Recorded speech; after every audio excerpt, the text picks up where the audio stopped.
Hello అండి, అందరూ బాగున్నారా? మీరు అందరూ బాగుండాలని కోరుకుంటూ మీ అంజలి మీకోసం ఒక కొత్త వీడియోతో మీ ముందుకు వచ్చింది. ఈ రోజు వీడియో ఏంటి అంటే చిన్న పీతలతో పీతల పులుసు అయితే పెడతానండి. టేస్ట్ అయితే చాలా అంటే చాలా ఎక్సలెంట్గా ఉంటుంది. ప్రాసెస్ విధానం ఏంటో ఈ వీడియోలో తెలుసుకుందాం. ముందుగా శుభ్రం చేసుకున్న పీతలను నూనె హీట్ అయిన తర్వాత అందులో వేసి వేపుకోవాలండి.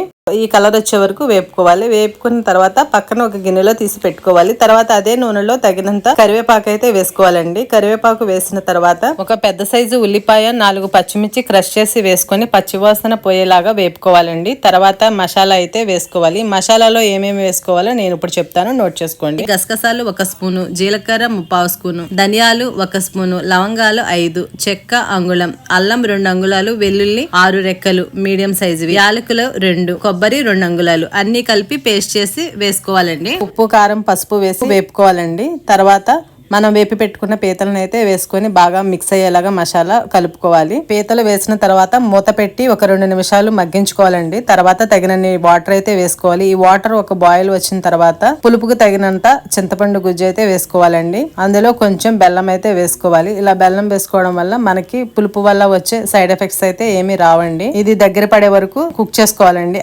అంతేనండి, ఎంతో రుచికరమైన పీతల పులుసు అయితే రెడీ అయిపోయింది. మీరు ట్రై చేసి మీకు ఎలా వచ్చిందో కామెంట్ సెక్షన్ లో కామెంట్ అయితే చేసేయండి. ఈ వీడియో కనుక మీకు నచ్చినట్లయితే Anjali all in one channel ని సబ్స్క్రైబ్ చేసుకోండి. Thanks for watching. నెక్స్ట్ మరో వీడియోతో కలుద్దాం. Bye friends.